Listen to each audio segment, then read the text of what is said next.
बिस्मिल्लाहिर्रहमानिर्रहीम। अस्सलाम वालेकुम।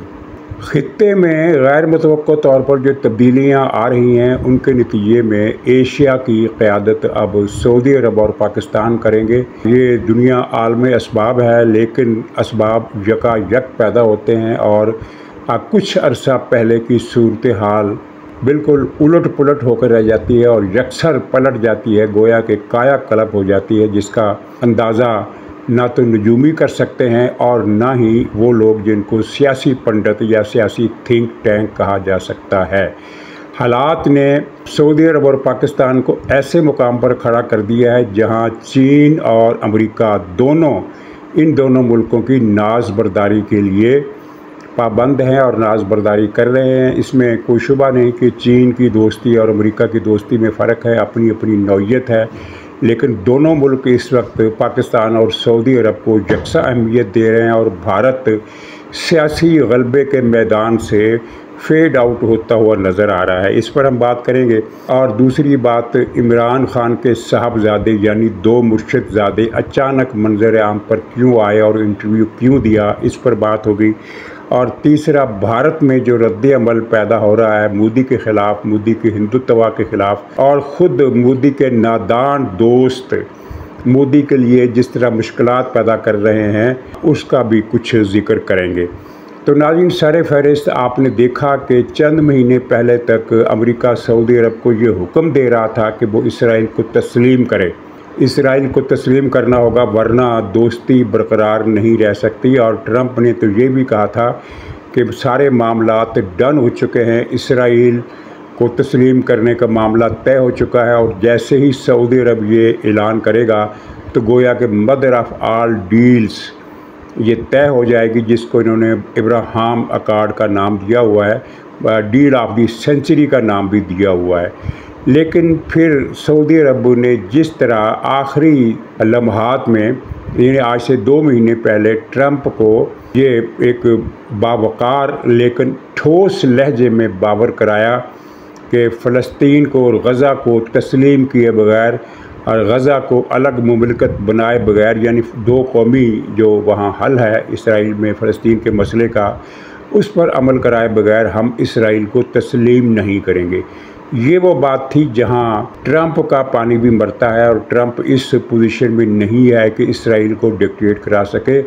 इस पोजीशन में वो क्यों नहीं है? इसलिए कि उसका अपना अकीदा ये है कि गज़ा ख़त्म होना चाहिए, मकबूजा मगरबी किनारा भी इसराइल के अंदर अनेक्स होना चाहिए। ये उनका अकीदा है कि जब तक यहाँ से कुफ़ार निकल नहीं जाते, कुफ़ार से मुराद मुसलमान हैं, तो हज़रत ईसा का वरूद सानी नहीं हो सकता। और यहूदी अपनी जगह समझते हैं कि जब तक हैकल सुलेमानी दोबारा तामीर नहीं हो जाता, वो हमारा मसीहा, वो हज़रत ईसा को मसीहा नहीं मानते, उनका मैजिया नया है, कुछ और ही है और वो आ नहीं सकता। यानी एक पेज पर ये दोनों मुल्क मौजूद हैं। लेकिन सऊदी अरब को फिर राज़ी करना भी एक मजबूरी बन गया कि क्योंकि ख़ित्ते में सऊदी अरब की सियासी पावर बहुत बढ़ गई है और ख़ास तौर पर शाम के इनक़िलाब के बाद तुर्की और सऊदी अरब मिडल ईस्ट की सबसे ताकतवर क़ुव्वतें बनकर सामने आए हैं और तुर्की का असर और रसूख भी बढ़ा है। और तुर्की का असर और रसूख बढ़ना शुरू हुआ था जब आज़रबाईजान और आर्मीनिया की जंग में आज़रबाईजान ने मगरब की ख्वाहिशात के बिल्कुल बरअक्स आर्मीनिया को न सिर्फ ये कि मुकम्मल शिकस्त दी, बल्कि उससे अपना सारा मकबूजा इलाका बमासूद छुड़वा लिया।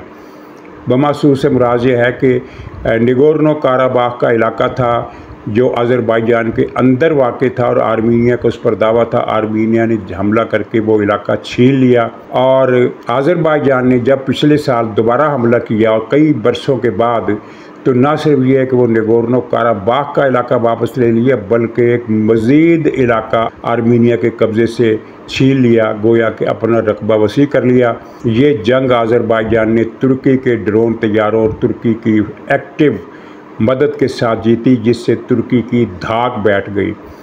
शाम में इनकलाब आया। यकीन करें, लोग हमारे यहाँ साजिशी थ्योरियाँ बहुत पेश करते हैं बग़ैर किसी सबूत के। उनका कहना था कि ये अमेरिका की और इसराइल की मिली भगत से सामने आया। वो तो खैर हालात ने साबित कर दिया कि सब झूठ था। हकीकत ये है कि अमेरिका तुर्की, ईरान, सऊदी अरब, मिस्र समेत दुनिया के किसी भी मुल्क को ये अंदाज़ा नहीं था कि शाम में यकायक इनकलाब आ जाएगा। और शाम के जो इनकलाबी हैं ये तुर्की इनको पसंद नहीं करता था। वो तो हाफिज़ुल असद से, बशारुल असद से समझौता करने पर मजबूर हो गया था, क्योंकि तुर्की ने समझ लिया था कि बशारुल असद की हुकूमत नहीं जा सकती, ये मर गया तो इसका बेटा, भतीजा, चचा आ जाएगा, तो इनसे ताल्लुकात बहाल रखने चाहिए। लेकिन यकायक फिर वो एक ऐसा मंजर नमूदार हुआ जिसने पूरी दुनिया को हैरान कर दिया, जिसके बाद तुर्की ने शाम की नई हुकूमत से दोस्ती कर ली और इधर से सऊदी अरब ने भी शाम की नई हुकूमत से दोस्ती कर ली। यूँ शाम को ये फ़ायदा हो गया कि दो ताकतवर मुल्क, एक माली एतबार से बहुत बड़ी कुव्वत है और दूसरा दिफाई एतबार से बहुत बड़ी कुव्वत है, दो कुव्वतें शाम की पुश्तबना बन गई। यहाँ तक कि आपने देखा कि जब नई हुकूमत बनी तो इसराइल ने ना सिर्फ ये है कि इसकी एक सरहदी पट्टी छीन ली, बल्कि हर रोज़, बल्कि दिन में 3-3 बार शाम की मुख्तलिफ तनसीबात पर हमलों का सिलसिला शुरू कर दिया। लेकिन ताबक़ै एक दिन फिर ऐसा आया कि तुर्की ने अपने हवाई जहाज़ शाम में दाखिल कर दिए और एक मौके पर उनकी इसराइली तैयारों से मुठभेड़ भी हो गई और इसराइल को ये मैसेज मिला कि टकराव भी हो सकता है, जिसके बाद आपने देखा कि शाम में इसराइल के हमले बहुत कम हो गए हैं। और साथ ही कुर्दों का मसला हल करने के बाद तुर्की पहले से भी ज़्यादा मजबूत हो गया है और शाम की हुकूमत के इस्तेहकाम के रास्ते की कुछ रुकावटें मज़ीद दूर हो गई है। ये एक इत्तेहाद सुलासा हम कह सकते हैं कि जिसमें मरकज़ी जो पिवट है वो शाम है और इसके गिर्द तुर्की है और सऊदी अरब है। और ये बताने की ज़रूरत नहीं कि कतर और बहरीन और जनूबी यमन ये सब शाम के हामी हैं। मिस्र शाम का हामी नहीं है, मिस्र इसराइल के ब्लाक में है। तो ये एक नई तकोन उभरी और जिसने मिडिल ईस्ट का नक्शा तब्दील किया। फिर अमेरिका को सऊदी अरब की सरमायाकारी की बहुत ज़्यादा ज़रूरत है, तो उसने सऊदी अरब के साथ फिर एक दरमियानी रास्ता अपनाया। चुनांचे आपने देखा कि ट्रंप चल कर सऊदी अरब आया, इसराइल का दौरा उसने स्किप कर दिया, जिसका इसराइल को बड़ा गुस्सा भी है। लेकिन ट्रंप अपनी मर्ज़ी का मालिक है, कोई जेस्चर उसने देना चाहा सऊदी अरब को। इसराइल के साथ ट्रंप की वफ़ादारी में कोई शुबा ही नहीं, लेकिन उसने इसराइल का दौरा स्किप इसलिए नहीं किया कि वो इसराइल को पसंद नहीं करता, इसका तो सवाल ही नहीं है। लेकिन उसने ये स्किप इसलिए किया कि वो सऊदी अरब को मैसेज देना चाहता था कि फ़िल वक्त मेरे नज़दीक तुम्हारी अहमियत ज़्यादा है। एक किस्म की उसने सऊदी अरब की चापलूसी और खुशामद की और फिर ये कहा कि हमारी ख्वाहिश है कि सऊदी अरब इसराइल को तस्लीम कर ले। यानी फ़र्क देखें कि 2 महीने 3 महीने पहले तक डिक्टेशन थी कि इसराइल को तस्लीम करो, दस्तखत करो, लेकिन अब वो डिक्टेशन जो है वो रिक्वेस्ट में बदल गई है। और रिक्वेस्ट जो है ये एक ऐसी सिफारिश की तरह है जिसे सऊदी अरब कोई जवाब दिए बगैर मुस्तरद कर सकता है। ये देखिए कितना बड़ा इनकलाब आया। और अब यही मामला पाकिस्तान के साथ है, इंडिया के साथ है। इंडिया को ट्रंप मसलसल शर्मिंदा कर रहा है, यानी उसको नदामत का निशाना बना रहा है, उसको नज़रअंदाज कर रहा है।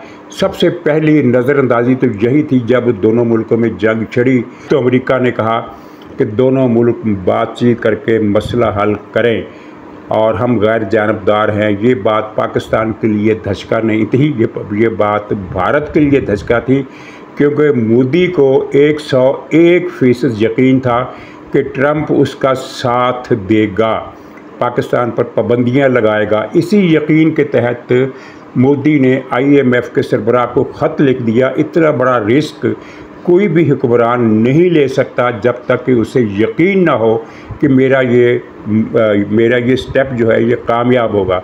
चुनांचे उसने बड़े एतमाद के साथ ख़त लिखा IMF को कि वो पाकिस्तान की मदद बंद कर दे। उस वक्त उसे यकीन था कि अमेरिका भी IMF पर दबाव डालेगा और भारत की फेवर करेगा। चुनांचे उसने ये रिस्क लिया, वरना मोदी जैसा खतरी और ऐसा रिस्क ले जिसमें कोई यकीनी मंजर सामने ना हो, जिसकी कोई गारंटी ना हो, ये हो ही नहीं सकता। उसने ये रिस्क लिया था, ये स्टेप उठाया था 100% एतमाद के साथ। लेकिन अगले ही दिन IMF ने रस्मी मंजूरी दे दी और कल आपने देखा कि पाकिस्तान को IMF की किस्त के $1 अरब वसूल हो गए हैं। ये मोदी के ज़ख्मों पर काला नमक छिड़कने के मुतरादिफ है। और अब पाकिस्तान की नाज़बरदारी ये हो रही है। अब देखिए, 2 मामलात ऐसे हुए जिनकी तवक्को न आपको थी न हमें थी। वो ये है कि पाकिस्तान दहशतगर्दी के हवाले से पूरी दुनिया में बदनाम कर दिया गया था। इसके पीछे भारतीय लॉबी भी थी, इसके पीछे अमेरिका में बैठे हुए इसराइल नवाज़ों की भी लॉबी थी, और वेस्ट की जो ओवरऑल एक पाकिस्तान और मुसलमानों के बारे में जो एक दबा हुआ एहसास है मनफी किस्म का, उसका भी इसमें हिस्सा था। लेकिन ये पहलगाम के वाक़े के बाद इंडिया ने जिस तरह ओवर रिएक्ट किया और पाकिस्तान पर इल्ज़ामात की मुहिम शुरू कर दी और मुहिम को तूफ़ान का रंग दे दिया, उसका नतीजा उलट निकला। मगरबी मुल्क बिदक गए कि ये भारत को क्या हो गया है, और उन्होंने भारत के इल्ज़ामात को यकसर नज़रअंदाज किया। अगर किसी ने उसका जिक्र भी किया तो अज़रा मजाक किया और साफ अल्फाज में कहा कि भारत सबूत तो दे, भारत सबूत नहीं दे सका। और इस फिर जलती पर तेल छिड़कने का काम, यानी मस्बत हवाले से पाकिस्तान की इस पेशकश ने किया कि भाई हम इस वाक़े की तहकीकात कराने के लिए तैयार है। अगर हम मुजरिम हैं तो ठीक है, हम सज़ा के मुस्तहक होंगे, लेकिन अगर ये झूठ निकला तो फिर भारत को माज़रत करनी चाहिए। भारत ने इस पर खामोशी इख्तियार कर ली, जो कि ये खामोशी मगरबी मुल्कों पर एक हैरत वाला बम बनकर फटी कि इसका मतलब ये है कि भारत झूठ बोल रहा है। वो भारत के दावे पर इस हद तक तो एतबार करते हैं कि ये फॉल्स फ्लैग ऑपरेशन नहीं था, ये हमला तो हुआ था लेकिन पाकिस्तान ने कराया, ये हम नहीं कह सकते। मकबूजा कश्मीर में अब सारी लोगों के सामने सूरत हाल नज़र आ रही है कि मकबूजा कश्मीर में लोकल तंजीमें वजूद में आ रही है। पहले जितनी भी तंजीमें थी उनके रिश्ते थे सरहद पार पाकिस्तानी तंजीमों के साथ, या हम कह सकते हैं कि शायद पाकिस्तानी इस्टेब्लिशमेंट के साथ भी। अब ये ऐसी बात नहीं है कि जिसको ज़्यादा छुपाने की कोशिश की जाए, लेकिन इस बार जो हुआ है वहाँ लोकल तंजीमें, इंडिपेंडेंट तंजीमें वजूद में आई हैं, जिनके मकबूजा कश्मीर से बाहर कई इलाकों में लोगों के साथ इनफरादी राब्ते या तावन तो हो सकता है, लेकिन सरकारी सतह पर जो भारत ज़ाहिर करने की कोशिश कर रहा है वैसा कुछ भी नहीं है। ये दुनिया मान गई है और भारत को सिफारती महाज पर इस कदर तन्हाई का सामना करना पड़ा कि भारत के अंदर वावेला उठा। भारत के मोदी चैनल्स के ऊपर, मोदी मीडिया जो है उसके चैनल्स पर यह वावेला उठा कि ये हमारी सिफारती नाकामी है कि आज सारी दुनिया पाकिस्तान के साथ खड़ी नज़र आ रही है, भारत अकेला है।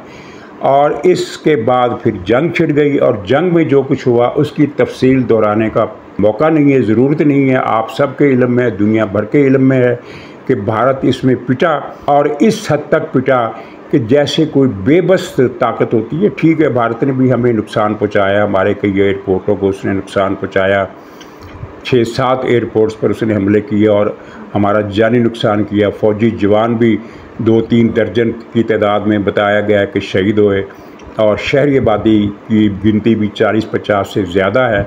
लेकिन भारत के साथ जो हुआ है वो तो इससे कई गुना ज़्यादा है। उसके सैकड़ों फ़ौजी मारे गए हैं जिनका सरकारी तौर पर एतराफ़ नहीं किया जा रहा, रसीद नहीं दी जा रही, और अब उसकी जो फ़ौजी तनसीबात हैं वो तबाह हुई, उसके असला खाने तबाह हुए, उसका जदीद यानी वो टेक्नोलॉजी वाले, साइबर टेक्नोलॉजी वाले सिस्टम तबाह हुए। सब कुछ हुआ भारत के अंदर, सब को एहसास है। और भारत में अब जो फ़ज़ा है वो है ब्लू मूड में। भारत एक यानी गंभीरता सी फ़ज़ा में छाई हुई है, एक उदासी सी फ़ज़ा में छाई हुई है, एक गिल्टी कॉन्शियस होने का एहसास फ़ज़ा में छाया हुआ है। ऐसा मूड है जिसमें आदमी मुखातब से आंखें मिलाकर बात नहीं करता, अवॉइड करता है, और उसके जवाब में रबत भी नहीं होता। तो इस किस्म की सूरत हाल है। भारत अब ये तिरंगा रैली का एहतमाम कर रहा है, भारत की हुकूमत तो इसी वजह से कर रहा है कि लोगों के साथ कुछ इंटरेक्शन हो और उन्हें बताया जाए कि नहीं, हम जीते हैं। पाकिस्तान को ये बताने के लिए कि हम जीत गए हैं, ऐसी किसी रैली निकालने की ज़रूरत नहीं है। ये ज़रूरत भारत को पड़ी है। भारत का रौब ख़त्म हो गया। चीन का कद हिमालय के पहाड़ से ऊपर ऐसा निकला कि माउंट एवरेस्ट से भी ऊंचा निकल गया, और एक वो देव की शक्ल में अमेरिका को भी डरा रहा है, यूरोप को भी डरा रहा है, और सबसे ज़्यादा भारत को डरा रहा है। मुझे तो लगता है कि चीन अब उस दौर से निकल आया है जहाँ वो स्टेलमेट रखने का हामी था। मुझे अब नज़र आ रहा है, और आने वाले बरसों में शायद हम ये देखें कि शायद अब वो नेफा का इलाका भारत से छीन लेगा। नेफा से मुराद अरुणाचल प्रदेश, जिसका अब नया नाम है, वो इलाका उससे छीन लेगा। और सिर्फ यही नहीं बल्कि वो ताइवान में भी शायद कोई एडवेंचर करे। तो इस सारी सूरत हाल में नक्शा बदला है। भारत पस मंज़र में चला गया है। एशिया में उधर सऊदी अरब और तुर्की, और इधर पाकिस्तान और चीन मंज़र पर छा गए हैं। भारत पस मंज़र में चला गया है। भारत की वो शान व शौकत और वो बड़े बड़े ख्वाब कि हम अखंड भारत बहाल करेंगे, वो प्राचीन भारत बहाल करेंगे जो इंडोनेशिया तक फैला हुआ था, जिसमें इंडोनेशिया भी था, जिसमें मलेशिया भी था, जिसमें थाईलैंड भी था, जिसमें बर्मा भी था, और जिसमें अफ़गानिस्तान भी था। ये है भारत का ख्वाब, और ये था, है नहीं था। अब ये ख्वाब नहीं रहेगा, ये नज़र आ रहा है। तो ये तो जनाब दुनिया का मंजरनामा। अब थोड़ा सा इस हवाले से कि मोदी हुकूमत अपने पाँव में किस तरह कुल्हाड़ा मार रही है। इसका एक वज़ीर है, पता नहीं उसका क्या नाम है, शायद कोई ऐसा नाम है, उसने भारतीय फ़ौज की तर्जमान, यानी वहाँ का जो ISPR होता है, कर्नल सोफिया, उसको कहा कि ये तो दहशतगर्दों की बहन है। मुझे बताइए कि दुनिया के कौन से मुल्क में अपने फ़ौज के ऑफिसर को, हाजिर सर्विस ऑफिसर को, किसी इल्ज़ाम के बगैर, किसी स्कैंडल के बगैर दुश्मन का एजेंट करार दिया जाए। इस बयान पर पूरे भारत में बीजेपी की शामत आ गई है। मुतालबा किया जा रहा है मोदी से कि वो इसको बरतरफ करे काबीना से। ये बीमार जहनीत का आदमी कहाँ आ गया है। भारत में जो तबका न्यूट्रल है, न्यूट्रल से मुराद ये नहीं है कि वो पाकिस्तान के बारे में गैर जानबदार है। पाकिस्तान की कुदरती बात है कि हर शख्स वहाँ पाकिस्तान को अपना हरीफ और दुश्मन समझता है, लेकिन जज्बात, ख्यालात और अप्रोच में एक लेवल होता है, उसमें फ़र्क है। तो वो उस फ़र्क के हवाले से जो न्यूट्रल लोग हैं, जो ये समझते हैं कि पाकिस्तान से जंग नहीं होनी चाहिए, और जो ये समझते हैं कि भारत को इस जंग में शिकस्त हुई है, उनकी तादाद दिन ब दिन बढ़ती जा रही है। वो मेजॉरिटी में है, और वो विजय शाह के इस बयान पर ज़्यादा मुश्तिल हुए हैं। बीजेपी की साख और ख़राब हुई है, और इसके नतीजे में मुसलमानों के अंदर एक ऐसा रिएक्शन पैदा हो गया है जो इससे पहले पैदा नहीं हुआ था। यानी वो जो कहते हैं ना कि बिल्ली को दीवार के साथ लगा दिया जाए कमरे बंद करके तो वो झपट पड़ती है, तो भारतीय मुसलमान उस मंजिल तक पहुंचने के बहुत करीब हैं। ये बात भारत के वो जो यूनिटी वाला फैब्रिक है उसके लिए एक बड़ा ख़तरा बन गई है। मुख्तसर अहवाल पाकिस्तानी सियासत का, इमरान खान के बेटे मैदान में आए, उन्होंने इंटरव्यू दिया, पाकिस्तान की हुकूमत पर इल्ज़ामात लगाए इस हवाले से कि इमरान की जान को ख़तरा है। भी इमरान खान की जान को कोई ख़तरा नहीं है।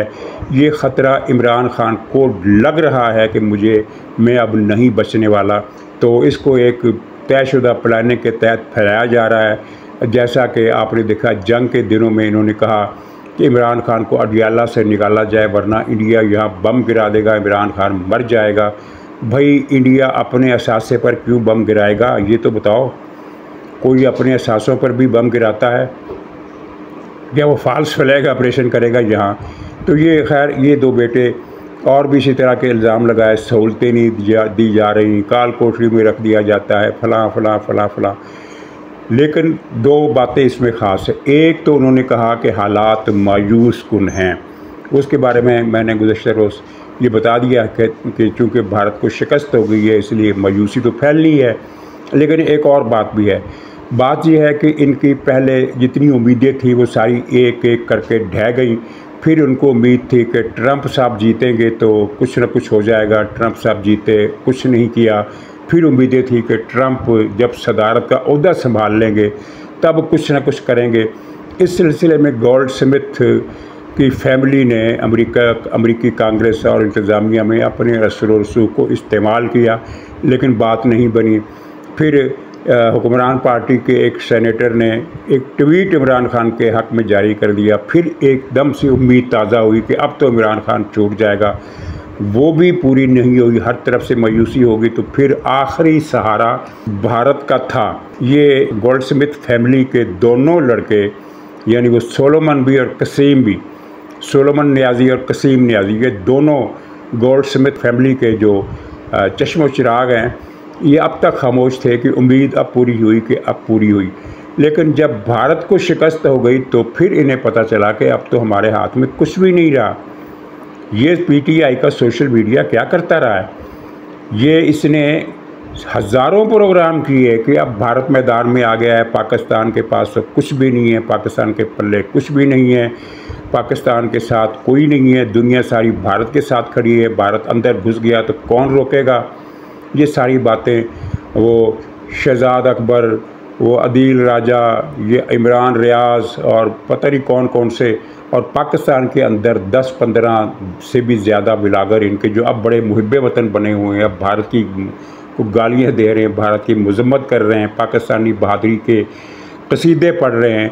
ये वही लोग हैं जो 15 दिन पहले तक भारत जीतेगा भाई, भारत जीतेगा के नारे लगा रहे थे और पाकिस्तान को तबाह करने की पेशगोइयाँ, पाकिस्तान के तबाह होने की पेशगोइयाँ कर रहे थे। और ये बता रहे थे कि अगर पाकिस्तान ने इस मुश्किल से निकलना है तो इमरान खान को बाहर निकालना होगा, रिहा करना होगा। इमरान खान अंदर रहा, पाकिस्तान जीत गया। इनकी सारी उम्मीदें मलिया मेट हो गई। जब इन्होंने देखा कि आखिरी उम्मीद भी मलिया मेट हो गई तो फिर इन्होंने फैसला किया कि अब गोल्डस्मिथ फैमिली को, सोलोमन नियाज़ी को और कसीम नियाज़ी को बाहर निकाला जाए। और वो बाहर निकाल कर ले आए, लेकिन मकसद पूरा नहीं हो सका। इन दोनों की प्रेस कॉन्फ्रेंस कोई हलचल पैदा नहीं कर सकी। अगर मैं गलत कह रहा हूँ तो आप बता दीजिए कि कहाँ कोई हलचल पैदा हुई है। तो नाज़रीन, मायूसी है, मायूसी है और मायूसी है। और उधर से अच्छे हालात पाकिस्तान के लिए, तुर्की के लिए, सऊदी अरब के लिए, चीन के लिए, इस सारे ब्लॉक के लिए अच्छे हालात पैदा होते नज़र आ रहे हैं। सिवाय एक बहुत बड़े दुख के जो गज़ा में है, वहाँ हर रोज़ 100 आदमियों को मारा जा रहा है। और 100 आदमियों को मारे जाने का मतलब ये है कि गज़ा के एक खाली और वीरान मुकाम, जहाँ कोई आबादी ना हो, बनने में कोई ज़्यादा अरसा बाकी नहीं रह गया। काश के सऊदी अरब, तुर्की, पाकिस्तान को मिलकर एक कॉन्फ्रेंस करें और उसमें कोई लाहा अमल बनाएं ऐसा कि जिसमें कोई किसी ख़ास टकराव के बग़ैर अमेरिका पर दबाव डाला जा सके, क्योंकि अमेरिका पर दबाव डालने से ही इसराइल को रोका जा सकता है। नाज़रीन, इजाज़त दीजिए, इंशाअल्लाह अगले ब्लॉग में फिर मुलाकात होगी। तब तक के लिए खुदा हाफ़िज़।